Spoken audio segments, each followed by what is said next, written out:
So, I mean, we might as well just, like, because everyone listening wants to hear us. They want the catharsis of us talking about Sir Keir Starmer. They might want to hear a few things FFF has sort of said on the show in the past, which we'll have to decide in post whether or not to beep. But, yeah, they want to hear us talk about Sir Smear Starmer, as that one principled Conservative MP famously called him. So we've led into it with 40 minutes of talking about people who wish to inflict harm on children, and I think that's quite a good lead-in. I would go so far as to say that Sir Keir Starmer is personally a particularly gifted lawyer.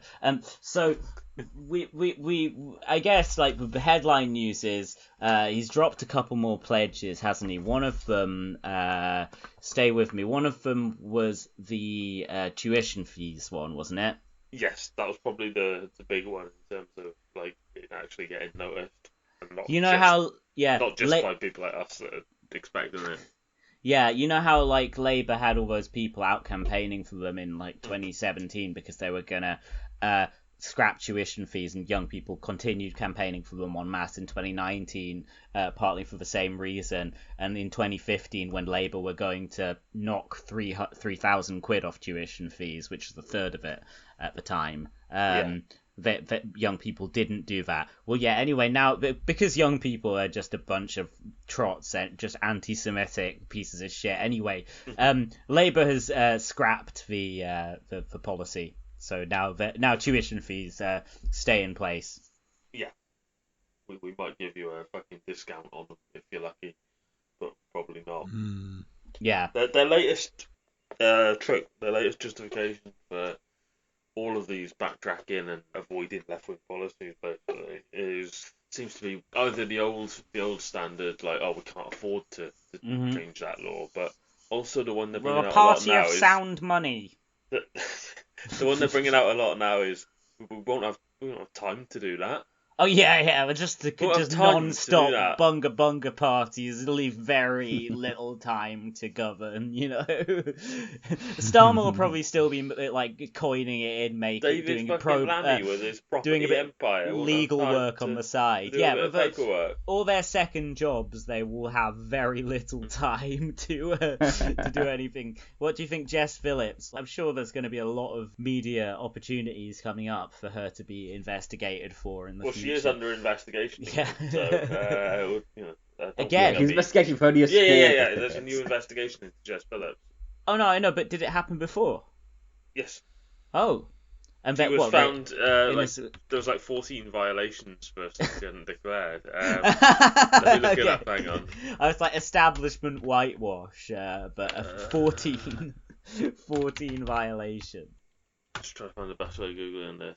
So the most recent one was announced 2 weeks ago, that she's under investigation over declaration of interests. She was reprimanded last year after an investigation by the watchdog found she'd failed to register a number of outside earnings. Just redesigning the kitchen. Within the 28-day deadline. So those kind of come down to just being very, very lax. But they've not really announced any specific details beyond there's an investigation into the declaration of outside earnings. But I'm wondering if it might possibly be the crowdfunding. Yeah, the like 50,000 or something? Yeah, 58. 56, 58 grand, something like that. There's a lot dodgy about that, but I'm pretty sure it's a fact that the crowdfunding platform she uses doesn't have any inherent tools to verify the UK resident status or UK citizenship of donors to it, to the extent that you have to do by British electoral law. Mm-hmm. So unless she was somehow doing that another way, like external to the platform, while still letting those people then donate on the platform. Well, maybe the great lawyer Sir Keir Starmer can defend her in court as he did Berlusconi. Yeah, he's just got to turn up to court and go, this is legal. Oh, la-di-da, I'm Mr. Darcy! Just dickheads. Like, perfect jawline. I know way into some Starmer stuff because I think it would be good to talk a little bit about that fucking cunt James O'Brien. He is just such a fucking cunt. I fucking hate this cunt. So, I mean, yes, he is, obviously, and he always is, but is this to do with that fucking clip that went round of him, like, basically going for one of his listeners for saying obvious facts? Yeah, it is the fucking clip that went round, and I'm gonna copy the tactics of the Labour right here, and collaborate with the right-wing media to smear, or in this case accurately critique one of our critical opponents. So I'm going to read from an article from The Spectator, one of my favourite publications. Whoever the fuck's editing it now will probably be the editor of the Daily Mirror in a couple of years when John Stevens, has a coronary of some sort, sees the woke trans BLM out of his window or something. So, you laugh, but The Spectator, at the heart of mainstream British journalism. And I've got to say, there is literally nothing to disagree with in this article, so I'll start. Oh dear. It's good, always a good start, but okay, promise, it gets better from here. It seems that James O'Brien has slipped up again in his ceaseless quest for truth. This is, by the way, the Steer Pike column, which is... No, sorry, that's too far. I could put up with you in The Spectator, but someone on Spectator who pretends to be called Steer Pike. This strangely named... I have a long campaign for, pouty man with long hair. Journalists giving themselves stupid nicknames. Fuck off. Yeah, it's better than Rat Fleet biter. Street Fox. Rat biter. Yeah, there's a new one. I can't remember what it is, but they've blatantly hired David Aronovich. Yeah. As soon as his contract was up, they started to accuse Diane Abbott of being an alcoholic in Private Eye. It was a rat biter style name. I can't remember what it was, like Dog Toucher or something Dick like that. Dick Rider, Blair Dick Rider. Cat Strangler. So, oh dear, we can think of Ian Austin's one that he'd have straight off. Oh dear, it seems that James O'Brien has slipped up again in his ceaseless quest for truth. The hard-of-thinking LBC star is always able to spot a winner, and now, having so spectacularly lost the arguments on Brexit and COVID classroom closures... I don't know about this bit. He did kind of lose the argument on Brexit a bit. I don't really care about that COVID shit. He has turned his attentions to Labour, riding high in the polls after last week's election win. O'Brien seems to have become something of a Keir leader. Or, as I call it, a member of the KKK, the Keir cunt cult. Unsurprising, perhaps, given both men's shared enthusiasm for a second referendum. Or it was in that spirit that O'Brien fearlessly tackled one of his own callers, who complained about David Lammy telling LBC that Labour will not repeal the Public Order Act. The new law which hands extra powers to the police to handle protests. Lammy said on Sunday that we can't come into office picking through all the Conservative legislation and repealing it. It would take up so much parliamentary time. We need a positive agenda. Case closed, no? And despite the general sneering tone, I've got to say, Steer Pike seems right. That does sound like Lammy is saying that Labour will not repeal that piece of legislation. Well, not according to O'Brien, who took issue with a caller who phoned in yesterday to express their disappointment in Keir Starmer for not saying he's going to overturn this latest bit of legislation.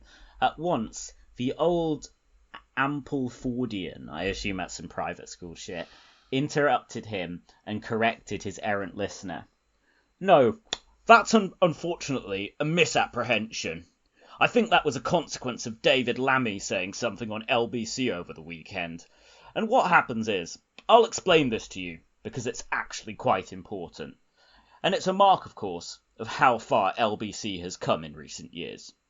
You have some very strange people out there who seem to spend their days desperately trying to resurrect the ghost of Jeremy Corbyn. Shout out to our friend JRC number.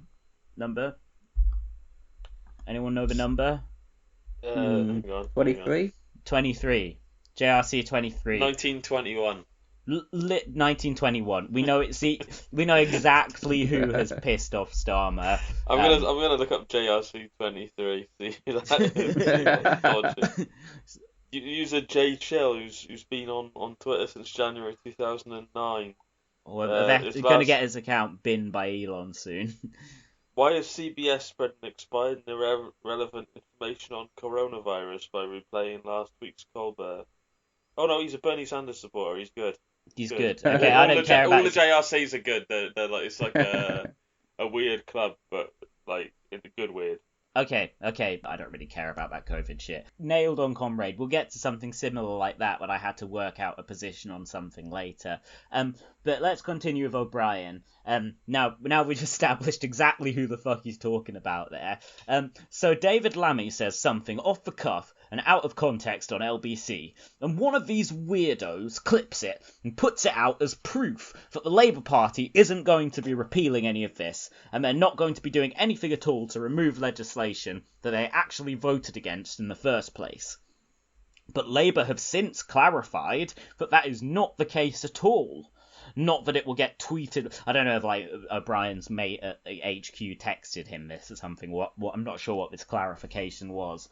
Not that it will get tweeted by all the clowns who came across your path or whose path you came across over the weekend, because they're too busy trying to pass electric shock therapy through the corpse of Jeremy Corbyn's political career. But hey ho, it's not up to us to get the truth out there. I will just say, like, Jeremy Corbyn's not a career politician. He's still a serving MP, and cunts like you talk about him every fucking day on their fucking shows and in their fucking columns. So if that's a dead political career, then, I'm sure there are a lot of quite envious politicians there, such as Mike Gapes, a very bitter and envious person who's jealous of Jeremy Corbyn. And you just see, like, O'Brien in that, he says, they're trying to resurrect the ghost of Jeremy Corbyn, and he's like, yes, I fucking nailed it. And then, like, he needs to make a similar point later, and he's like, dead Corbyn. I just paused the fucking program to have a wank, like, yeah, Jeremy Corbyn was dead, that'd be awesome. Then he's like, sees how impressed everyone is, pass electrical shock therapy through the corpse of Jeremy Corbyn. Like, just full on, like, Hammer horror kind of, like, images involving Jeremy Corbyn on, like, an operating table going through this man's mind. But yeah, definitely a completely irrelevant politician who major pundits don't spend any time thinking about anymore. So Comrade Steerpike continues. Foolish listeners, I don't need to do the O'Brien voice. Foolish listeners, falling for the Corbynite spin. O'Brien delivered that little paean to Truth and Justice shortly before 11 a.m. yesterday. By 5 p.m, Starmer was confirming to ITV that he would not be repealing the Public Order Act. Robert Peston, you won't repeal the Act? A very ambiguous question, We'll see how Starmer wriggles out of that one. Keir Starmer, I think we will need to let it bed in. It's like before you repeal a bad piece of legislation, you just got to let it be fully implemented, put into effect, make it work. Yeah.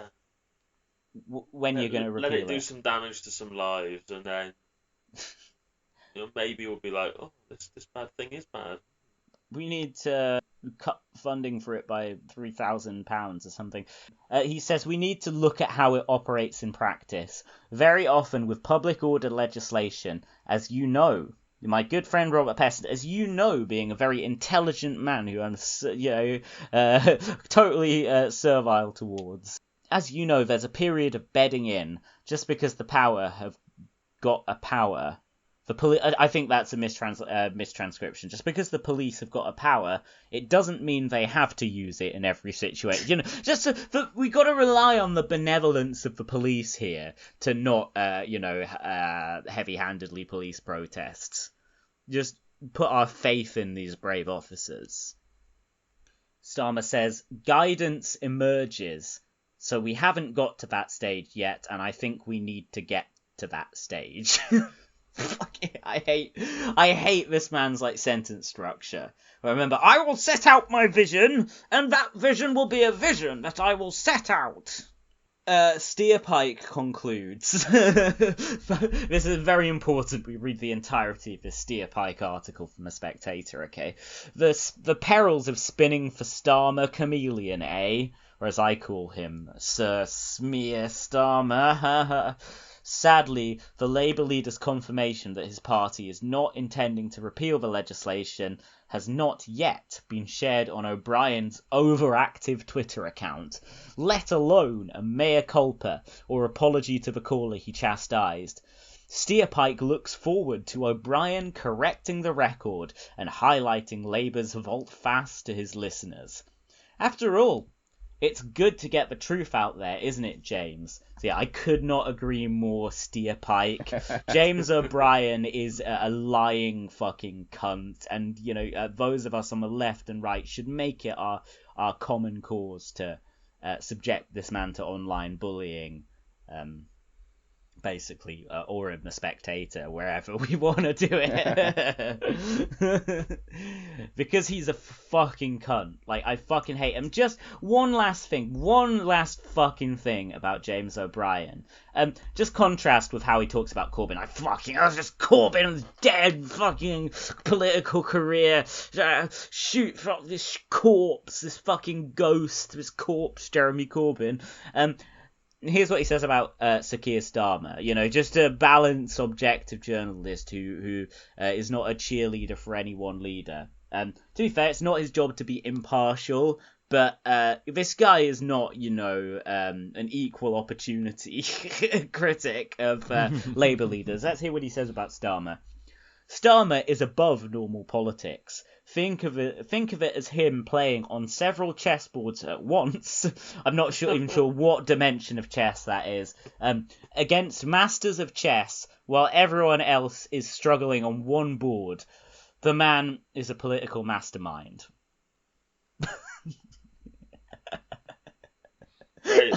Imagine if Owen Jones said that about Corbyn. Like, fucking hell, he would never ever hear the end of it. Like, it would be 500 centrist dad Twitter accounts fucking cover photo, that Owen Jones quote. You know what I mean? Like, nobody would ever think of talking about that, like, about Corbyn. And here we go, Mr. like, I speak truth to power, I tough, tell it how it is. He's just like, you know, he goes to talk about Keir Starmer and all you hear is a fucking loud sucking sound.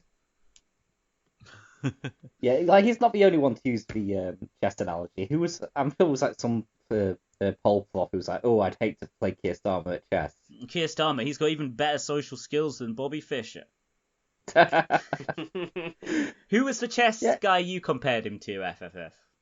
Oh, yeah, Noman, whatever it is. Basically, that's the name they give to someone, like, in a game if they get beaten so badly that they don't want to give up their name there to save them the humiliation. Oh, okay. I thought I was gonna look him up and they'd be a Nazi or something.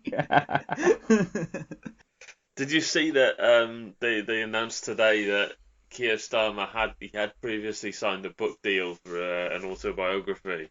Yeah. A ghostwritten autobiography, but he's cancelled it and he's going to hand his advance back because he doesn't want to do it. Yeah, you never get that with Jess Phillips. She'd go to court to work out a way to keep her advance. Yeah, but like, what would the book even contain? You know, how many hundreds of pages can you spin out? I think hundreds of pages about how his dad was a toolmaker. Yeah, grew up in a pebble dash semi. It would be like all work and no play makes Jack a dull boy. My dad was a toolmaker. My dad was a toolmaker. I mean, I also think probably the Official Secrets Act will be somewhat of an obstacle. I mean, it could be an interesting book if he was like honest and talked about, you know, how he gets drunk and drives into cyclists and cheats on his wife. Fucks bitches, yeah. Like literally, like if it was just like the Dirt by Motley Crue, like Bunga Bunga edition, like My Friend Silvio, one chapter, another one about like my second home in Darlington, my secret family, like that would be a great read. Another one like How to Torture a Motherfucker and the legal justifications for it. Like if it was really like a true expression of this man's heart, like a chapter like I made up that thing about playing piano and I don't actually like football, like that would be a great read, just like an honest book. But instead, literally the same thing actually happened to Mick Jagger in the 80s. He was like, well, I've done loads of like exciting stuff, but it's like mostly illegal. And so the book was just like, he submitted it to his publishing company, and it was just like, I don't know, like an inventory of the Rolling Stones taxes for that year, and they were like, you can have the advance back. Like they probably like paid him not to publish it. This is probably it. Like, yeah, there was a mistranslation. They actually gave Starmer £18,000 not to put this out. On Twitter, Bread and Poses provided a helpful capsule summary of what the book would have probably contained. I grew up as the son of a toolmaker. I won't go into details on whether he owned the factory. My work history is redacted under the Official Secrets Act 1911. I became a Labour MP in 2015 and supported my good friend Jeremy Corbyn's leadership. During lockdown, I spent a normal amount of time in Darlington and hit a man with my car in a usual run-of-the-mill tailoring accident. Saw the phrase market socialism with Starmerite characteristics on Twitter earlier. I fucking hate the soft left. Pick one, yeah. Non-socialist socialism with actively anti-socialist characteristics.